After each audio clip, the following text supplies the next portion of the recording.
Porsche's design strategy is based on two pillars. One of these is brand identity, the other is product identity. Brand identity means recognizing that the car is a Porsche. Product identity means recognizing which Porsche it is. The new Cayenne has of course been defining the Porsche brand very successfully in the segment for over 15 years. This made it all the more important for us at the Porsche Design Studio to continue carrying this success story forward. It all begins with a sketch. This sketch is elaborated on and thereby finds its way into the digital world. This is the beginning of something that resembles a game of ping pong. In other words, the pictures from the digital data model are revised by hand, and those changes are in turn incorporated in the digital model. If we go through the car, starting from the front,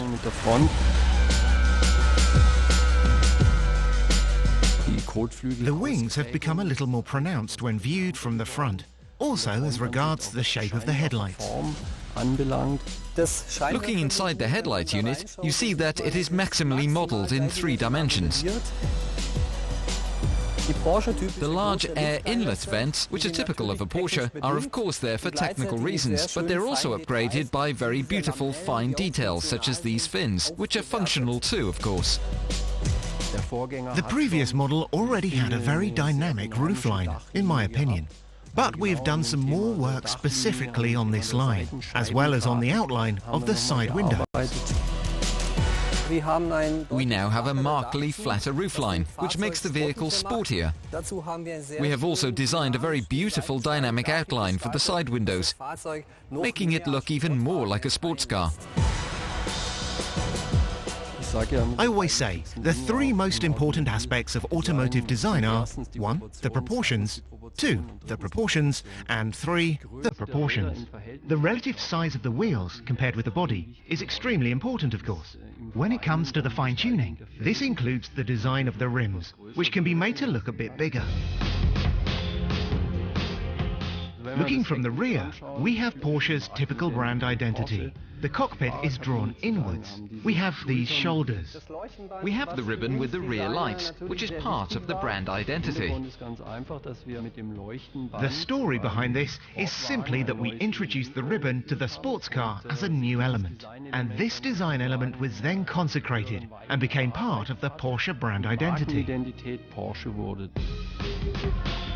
In purely stylistic terms, the ribbon of the rear lights help us to distribute the volume better. The car looks distinctly more lightweight.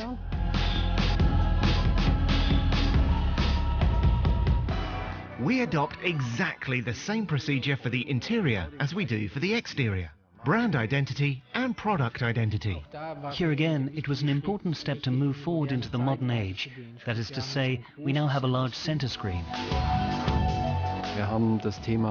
The display has become distinctly larger, and it also adopts the idea of touch-sensitive surfaces. We also try to give the driver and passenger the sense of really becoming a part of this machine. One example of this is the upward-sloping center console. The fact that the instrument, as we call it, is slightly curved.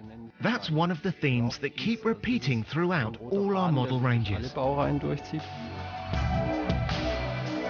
It is certainly an inspiration for us, making the existing elements of the car even more typical of Porsche in the next generation.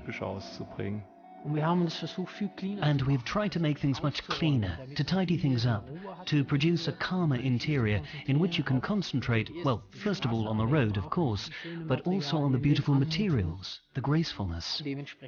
We also use very high-quality materials, of course. For example, in terms of the types of leather we offer, including top-class leather of club quality. Take a sports seat like this, for example, which has turned out very beautifully. A top-class seat, it looks very sportive with its pronounced shoulders and the integrated headrest, another typical Porsche feature. And looking at the details, another aspect to be considered is the color. It too is a piece of the mosaic that makes a car look new.